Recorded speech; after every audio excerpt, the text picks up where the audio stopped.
everyone. Welcome to this edition of Soccer Hub Talks. My name is Daniel Dantas, and I am the head of content and marketing at Soccer Hub.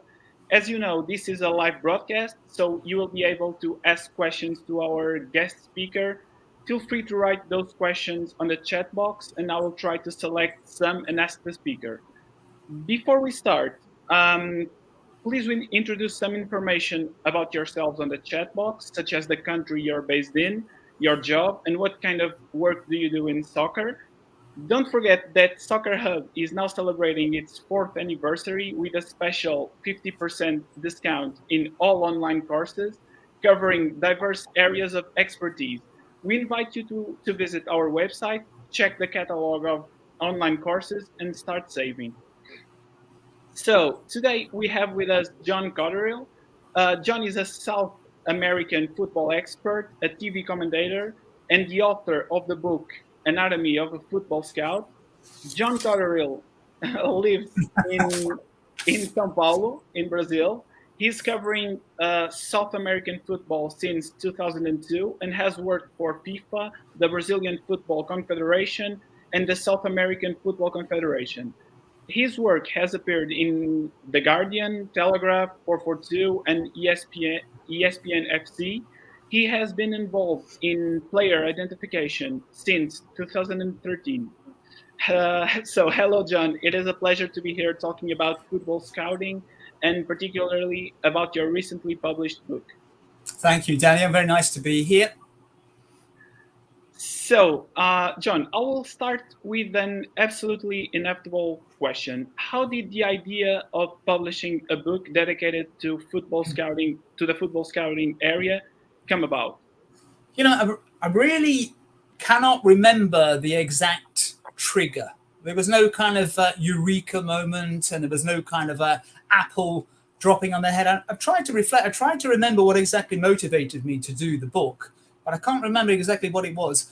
I think I started writing it around June 2020. And of course, COVID was in full flight, and I was seeing notices about clubs dumping people, getting rid of the scouts, while at the same time paying agents and intermediaries a fortune where there's no money for scouting. And I thought that was a bit unfair for so many talented people. And I kind of felt there was a story out there to tell. So I think that's where it kind of came from initially. And as you mentioned in your very nice introduction, I've already done some work for The Guardian and the Telegraph and ESPN. And I do have a kind of an academic background. And I kind of realized that I'd accumulated a lot of knowledge about scouting. So the book kind of evolved naturally, I think. And just on the subject of the book, it's all self-published. There's no publisher doing it, so I did everything myself, which people may have noticed. This guy is a bit of an amateur. He's done the book himself. I got it edited by someone at The Guardian in the very early stages. Maybe when it was halfway through, they just helped me with some kind of more of the not the content as such, but the kind of style, making sure that it's consistent with things like the spelling. Little kind of things like that. But the book cover, obviously, I couldn't do that. I don't have the resources, so that was done professionally, and I paid for that. But of course, I had a big say in what the kind of design and the feel of what I wanted. But just going back to your original question, I can't remember exactly what it was, but it was maybe always lurking there, and maybe COVID and what was happening with professional clubs, especially in the Premier League, where they were chopping scouts. Maybe that was the motivation. Yes. So in general terms, what is the anatomy of a football scout about, and what is its target audience? Well, I mean, the full title, Anatomy of a Football Scout, an in-depth look at player recruitment. I'd like to think it explains what it's about, but I suppose you could say behind the scenes look of how players are identified and bought or not bought is the case. The different elements involved in bringing in a player, from looking at the setup, the organization of the club, and how they identify players, how they use data, the eye test, and maybe also what scouts look at in different positions. So they might have, if you're looking at a goalkeeper, you might look at different qualities or attributes. and a centre back, depending on what the club wants. They might have a list of different attributes as well. It's kind of, I suppose, a field scout's do's and don'ts. Regarding the audience, I mean, the blurb says, it's for anybody who's interested in scouting, definitely for somebody who wants to get into scouting and doesn't really know anything. So I think it provides a very good background for that. People with limited experience, scouts with limited experience, it's useful for them. Data people, which is the big field at the moment. So people, young graduates coming in, very, very useful for people who on the kind of the data analysis side and perhaps don't have a background in football. Maybe even intermediaries and agents who obviously know the business side of what they're doing, but might not know about the ins and outs of football recruitment. What I found was interesting that a lot of people who have years of experience in scouting or in talent ID, they actually found the book. Well, they praised the book. I've not seen anything negative so far, so I must have done something right. And so they, even experienced scouts, were getting something out of it. Now, whether that's just reinforcing what they already know, that's a possibility. But I think that because you can't know everything about every single field of scouting, some people will specialize. They may specialize in an age range, for example. It could be youth scouting, it could be under 11s, or it could be they only do the senior squads. So they will have specialism. So I think there's something in the book for different levels of scouts and different levels within the profession, or people who want to get into the profession. The scouting process, and I can speak from my own experience, is highly complex and time-consuming. Speaking from your perspective, how do you think a scouting process should ideally be conducted? That's a huge question. That's the subject for an entire webinar, I think. I mean, my scouting process is this, because obviously I work as an independent or freelance scout at the moment. It's very different from what a professional clubbers do. So I will see or I will hear a player. I might see a player when I'm working on a game as a football commentator, and then I'll follow it up. I can't scout the player while I'm doing the commentary. It's a different thing. But I will make a mental note and I will write down his or her name, and I will follow this up later if there's something interesting. But my cutoff point is basically if he's over 20 or over 21 max, maybe 22, I might stop. So I might see somebody, I might not know his exact age. I might check, the guy's 24. Not worth it. That's the situation for me, depending on who I'm looking at. Especially for the likes of the Premier League, I might say 20-21 age range. So that's my cutoff point. So I won't progress with the player unless I think he's something special. It could be a late developer, for example. But going back to clubs, every single club is different. You're going to hear this phrase. You've probably heard it 1,000 times already. And it's perfectly true.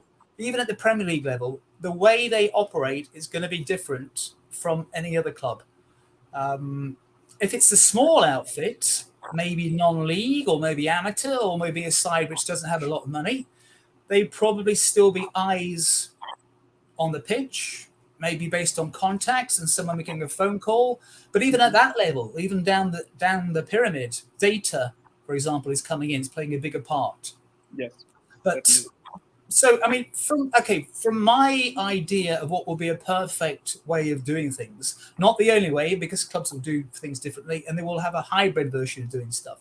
But I think what's happening now is that, first of all, you have to have a process which is fast. It's got to be quick. You said, for example, it's time consuming, yeah? So you need a quick and reliable process, something which can be repeated, not just for one player, but for all the kind of levels of players. So that's the first thing. And it depends. You've got to start from where the club is. The club has to have a self-knowledge. They have to know who they are, the way they want to play, for example, the kind of players they want in the building. And they also want to know, well, they have to know where they are now. And they want to know clearly what is their goals. Where do they want to be in the future? So throw in budget, which is always the starting place, and the club structure. And then the competition they're in, or the competition they might be in, and the current status. So they could be in a promotion fight, or promotion battle. They might be in a relegation fight.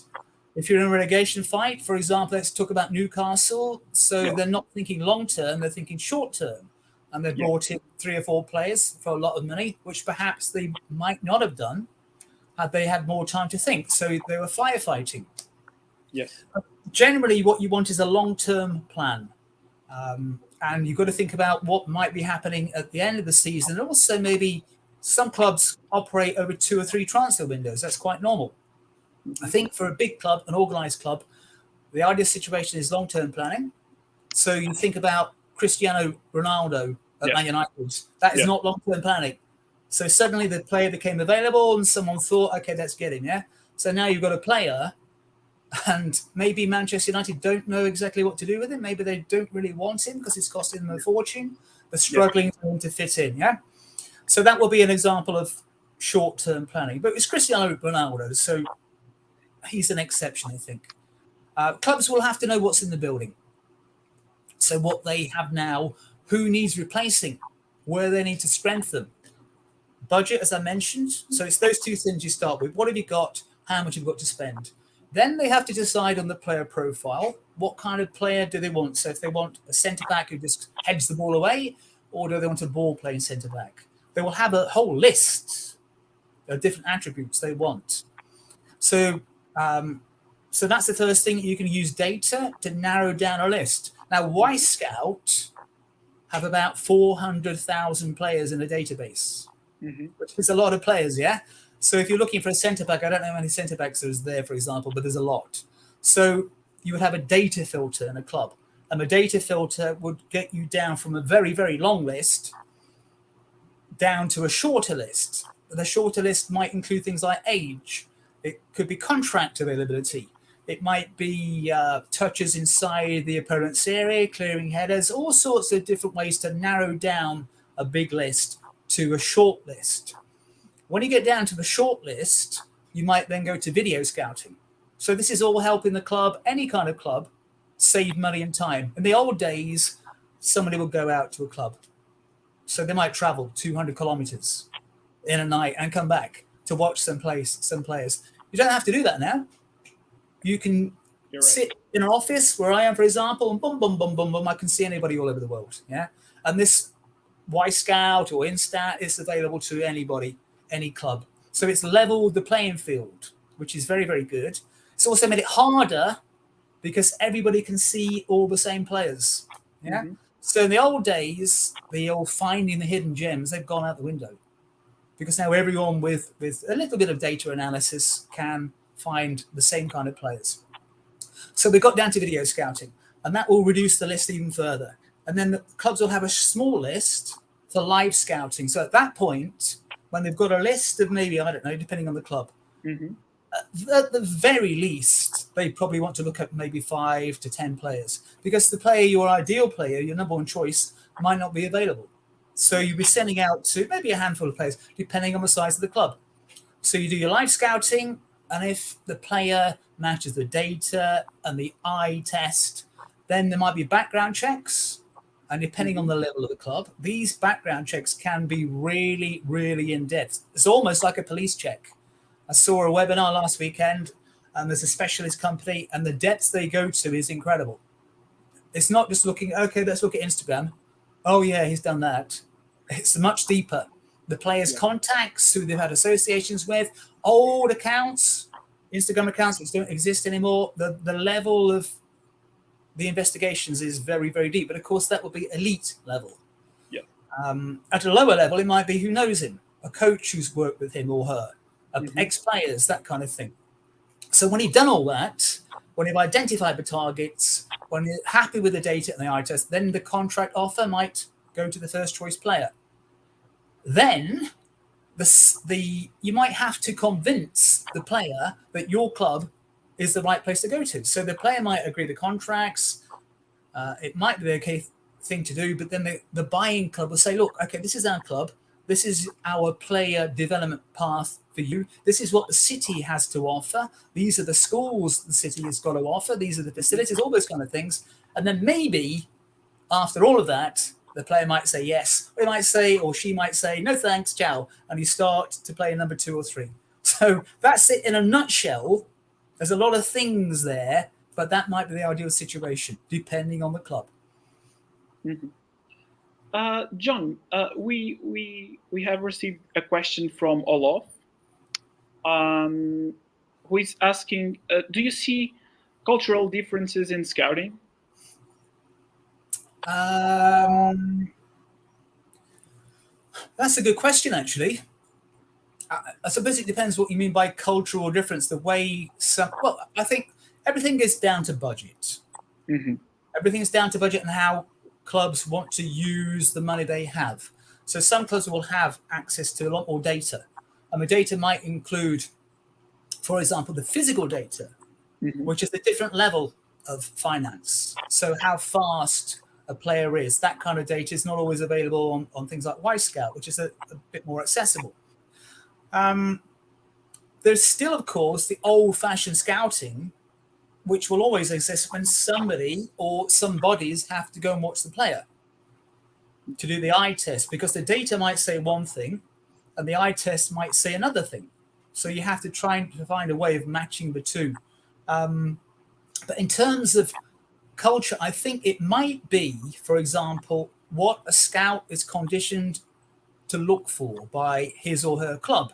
So if they're working for a particular club, a club might have an ethos where they like a particular kind of player. Now, if this scout works for a different club in a different country or a different league, their priorities, their idea of a perfect profile, the DNA of a player they're looking for might be completely different. So this is the thing. You have, if you're going to be a scout, you have to know what your club wants. You've got to know what the club requires, what kind of player will fit in with the club profile. That's the key thing for me. So anyone could say, okay, this is a new Neymar, and the player's brilliant, and he might be brilliant, or she might be brilliant, but would he be the right fit, or would she be the right fit for the buying club? And that's the key Yeah. thing. John, there are divergent views regarding the personal attributes and the hard skills that a scout must have. In your opinion, what are the mandatory prerequisites to being a good scout? I don't think there are any prerequisites. People might list being hardworking, but for me, that's Mhm. you've got to be in any walk of life. That's just a Yeah. standard. Yeah. I think in the old days of scouting, people were often ex-players. That was the norm. Yeah, ex-players or ex-coaches, which of course they brought a lot to the game. But those days are kind of shifting away. What you might call blue collar scouting, maybe those days are over. I think now anyone who wants to be a scout can be, but I think now the prerequisite might be a knowledge of the use of data. Mhm. I'm not talking about programming. I'm talking about an awareness of how data might work in the scouting process. Data's a big part, it's not everything. But anyone coming into the industry now has to be aware of it and have to know how it's used, but not how the algorithms work. You don't need that knowledge. You just need to Mhm. know how it works within the scouting process. So that's key, absolutely key right now, I think. I think certificates and courses are very good. I think the more knowledge a scout has, the better, especially if he or she is trying to get into the game. But experience is the key. You've got to get some kind of experience. You can have as many courses as you want, certificates as you want. If you don't have any experience, forget it. Clubs still favor experience. Um, and like as I mentioned before, knowing, if you know what your club is or the club you want to send the reports to, if you know exactly what they want and the kind of player that they want and the styles that they want and what the coach is like, that's a huge plus. That's a good starting point, I think. Mhm. Scouting is undeniably an area that is constantly changing. Currently, there are software, as you said, player databases and statistical data that considerably facilitate the work of a football scout, which didn't happen before the digital age. How is scouting developing? What trends do you foresee for the future? And what will be, in your opinion, the main challenges for today's talent spotters? We go back to data again. And data's been around. The use of data has been around for quite a while now, maybe at least a decade, at least 10 years. What happened, of course, is that COVID accelerated the use of data scouting and video scouting. If you look at the percentages of clubs who were using data scouting and video scouting before COVID, relatively low. During COVID, of course, there's no games or no one could go and see a game. So it went up to 100%. But those changes had already started. Clubs had already started to look at their structure. How can they save money in the scouting process? How can they make the scouting process more evidence-based? How can they make it quicker? So the process had already started before COVID. COVID merely accelerated what was already happening. So now it's accepted that you don't need to send, like I said earlier, you don't need to send someone to every single game. You can't anyway, and it's too expensive and it's too time consuming. That will come later, but having the data, having video scouting, so much easier, so much quicker. I think the challenge remains, as I mentioned before, is sometimes the data cannot tell you everything. So that is one big thing, and it cannot see everything. And sometimes you have a player and you might have a data on one side, the data says one thing, the eye says something different, or a scout can see something the data cannot see. So maybe a character, you can't use data to tell you about character of a player, his or her positioning and the type of pass and the quality of a touch. Data can't tell you that kind of stuff. Quality of touch is still subjective. So what I think perhaps is fantastic touch, you might say is okay. It's nothing special. So there's still that subjective side of the game. That will always be there, yeah? So it's matching the two things. So the challenge then for a scout to pick out something the data has missed. So that's getting tricky, yeah? If you're relying on data. Because data now is cutting out a lot of players. Where in the old days, not old days, relatively recently, a player might be picked out for certain qualities. Data might be saying no. So getting the balance right. A scout then has to say, look, I've seen this. And then he or she has to convince the club, okay, this is why I think you should pursue the player. I know the data says this, but these are things perhaps you should consider. So getting that balance between the data and the eye test again is right. Looking further into the future, artificial intelligence, which is already kind of coming in, but especially when a player moves between countries, is he or she going to be good enough to move from, say, one league to the Premier League, for example? Programs are trying to be developed to try to predict the outcome.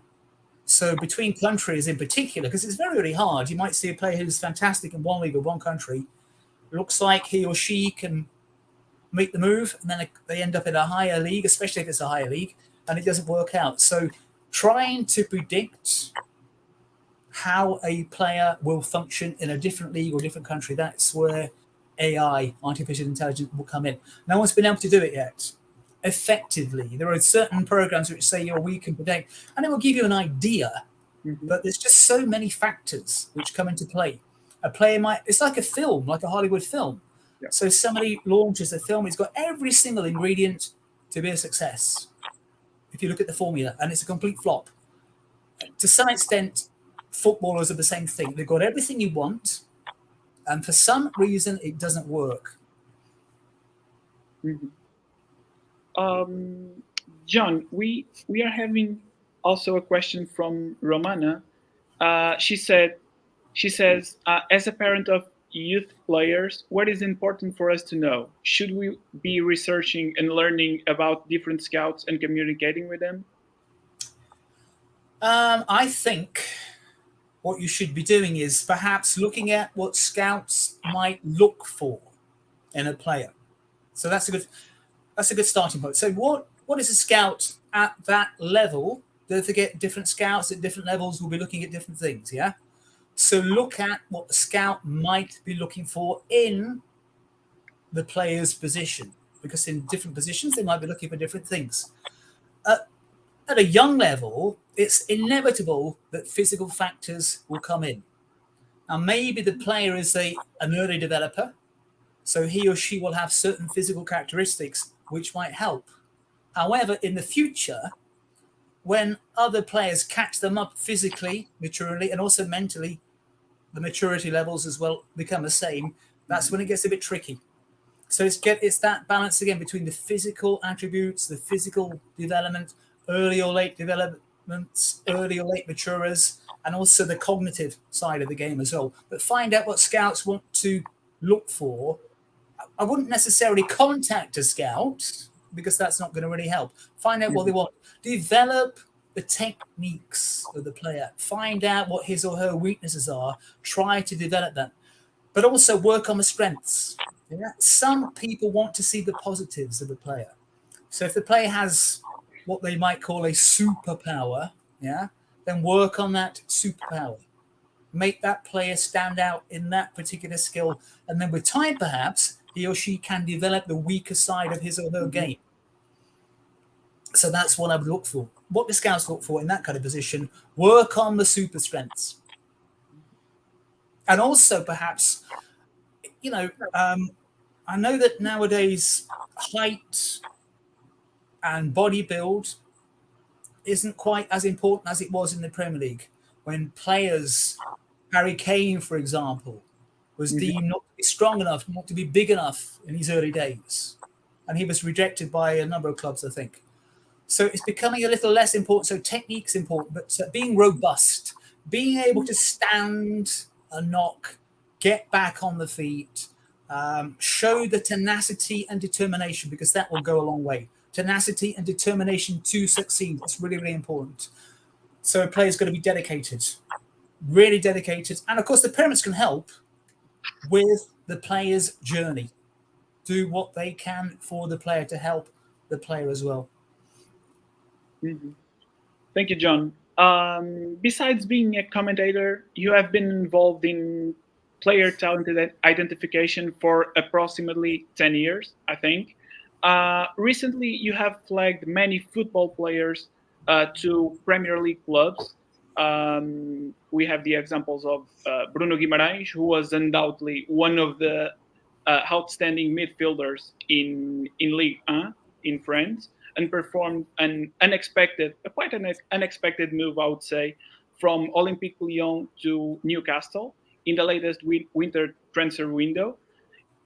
We also have the example of Julian Alvarez, a 22-year-old Argentine international striker who Manchester City recently acquired from River Plate, and Kevin Paredes, currently playing for Wolfsburg. The transfer was made around 6.5 million euros, a record amount for DC United, the MLS club. Could you describe what your working days are usually like? Well, it depends. It depends, yeah. Okay. So I've been doing the football commentary for 20 years. It's going to be 20 years this year. So it depends on the day. If it's football commentary, then it's game preparation. And depending on the week, the weekend, it could be as many as 5 or 6 games.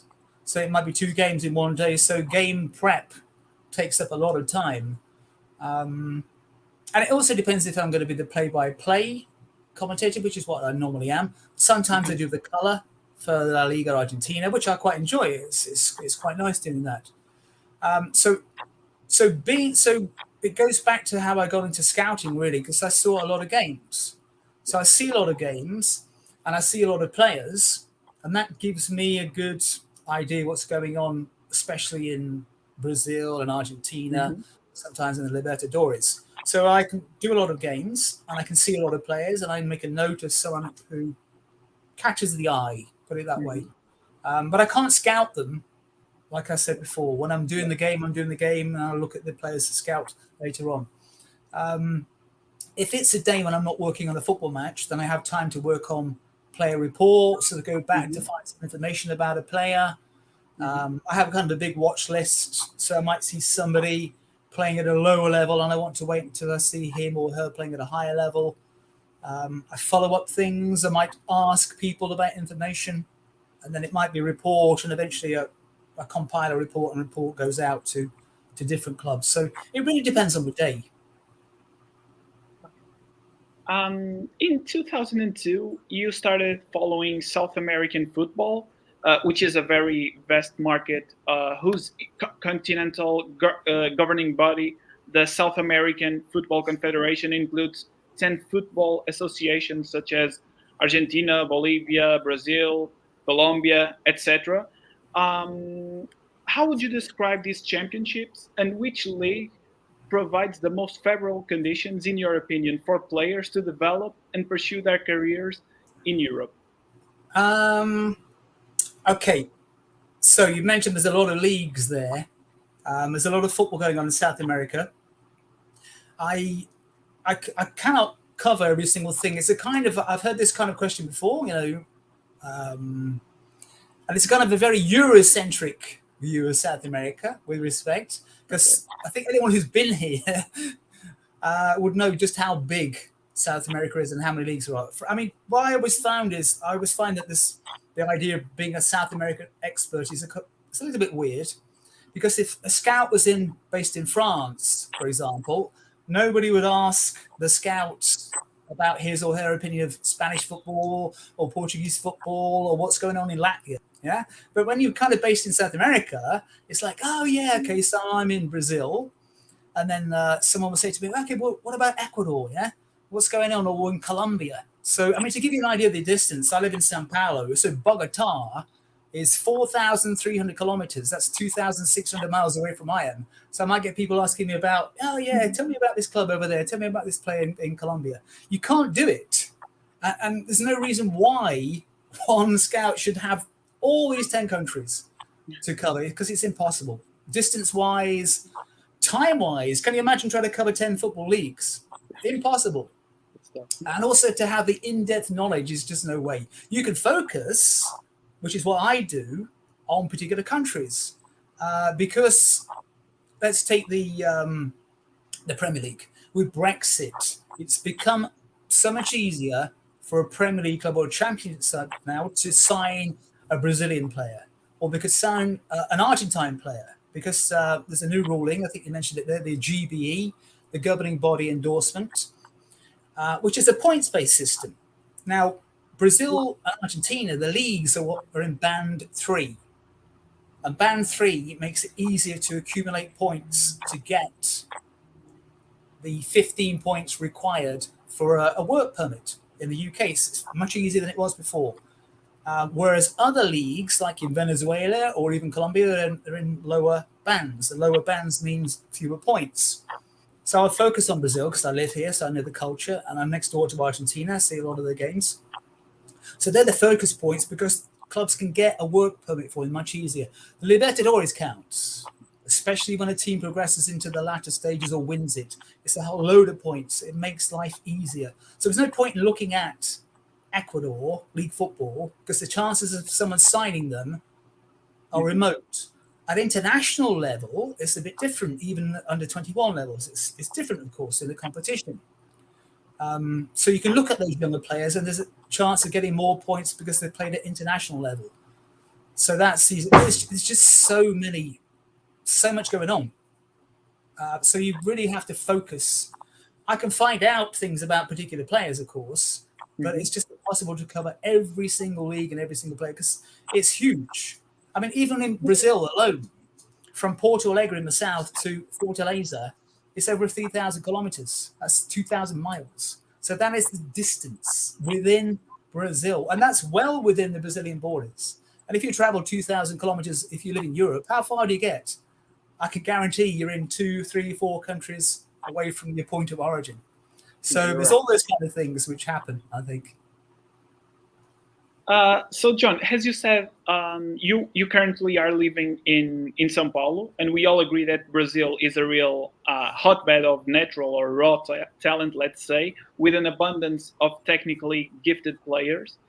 What factors do you point to why sometimes some Brazilian athletes do not reach the predicted performance levels in an European context? I mean, if I knew the answer, the complete answer, I would be a very rich man, because I would be saying to clubs, don't sign this player because this is going to happen, yeah? I can give you some ideas. So first of all, the club hasn't done their homework correctly and what type of player they think the player is or what type of Mm-hmm. player they need. Mm-hmm.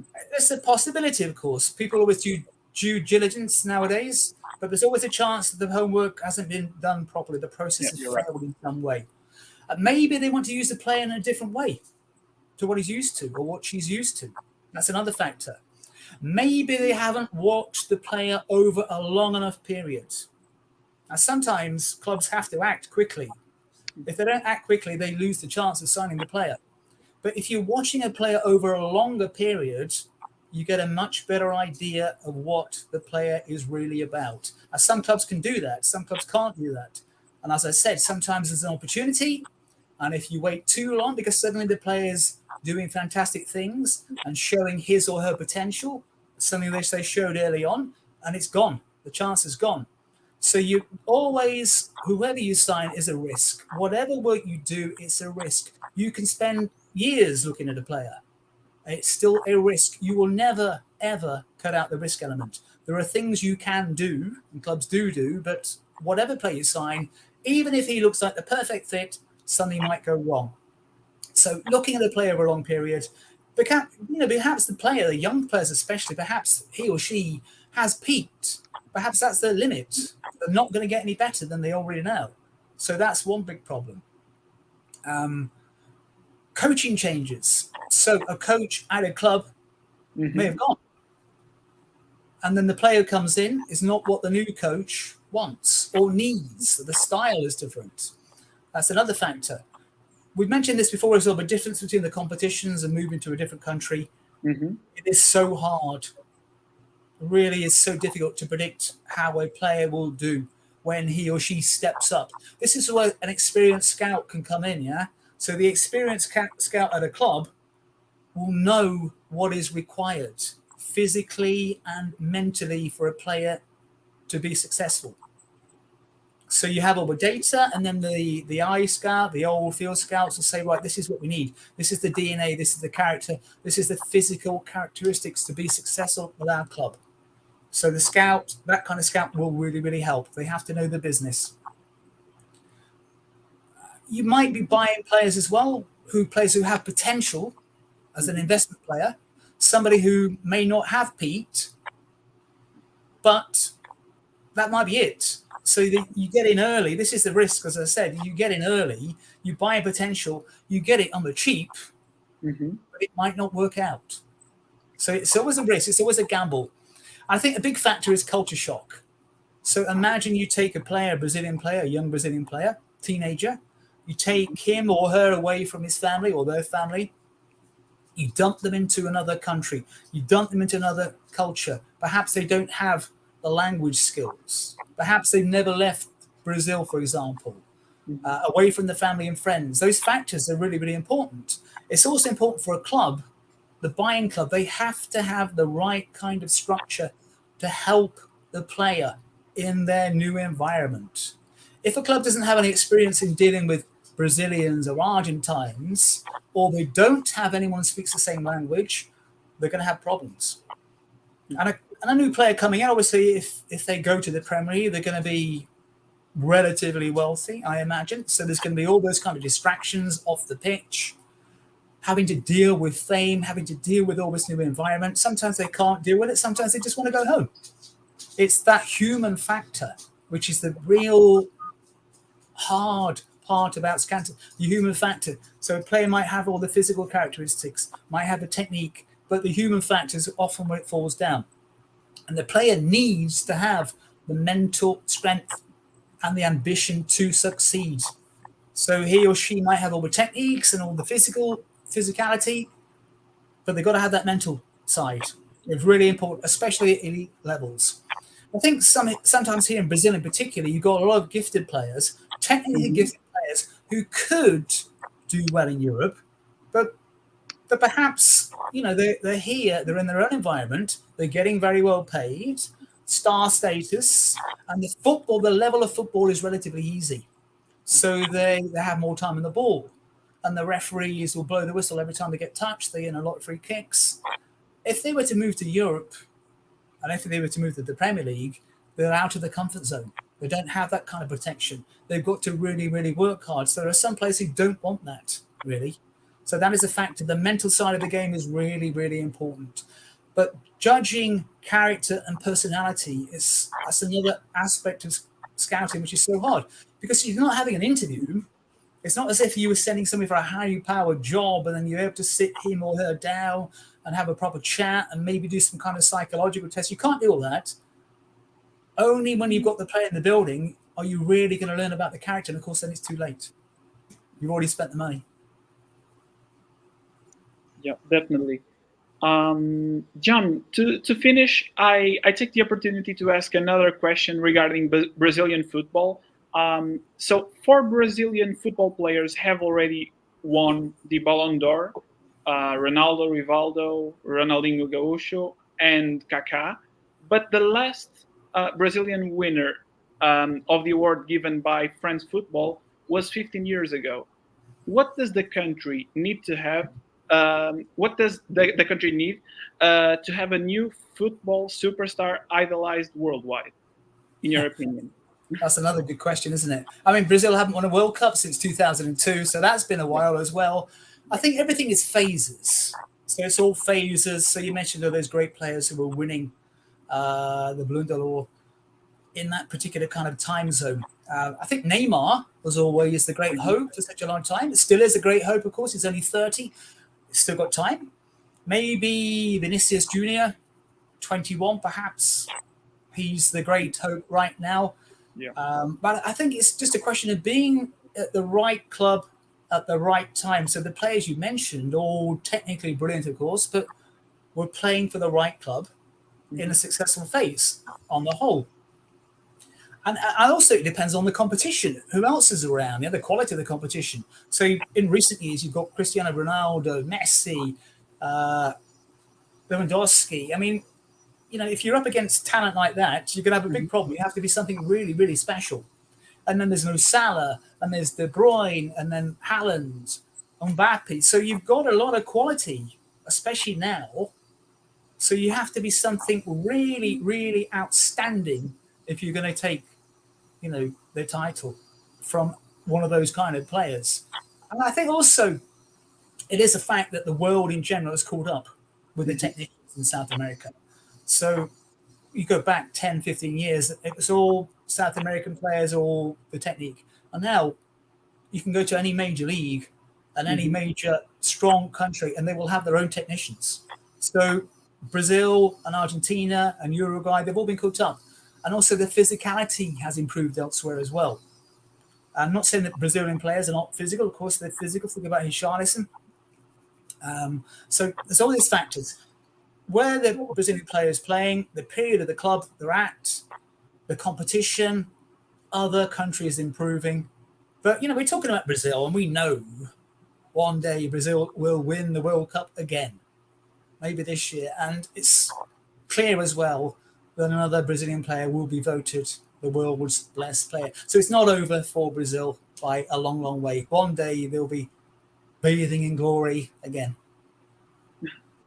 Thank you very much, John. It was a pleasure to be with you today. We will certainly keep in touch. Thank you to everyone who watched today's edition of Soccer Hub Talks. I hope you all enjoyed this conversation, and see you next time. Thank you. Bye-bye.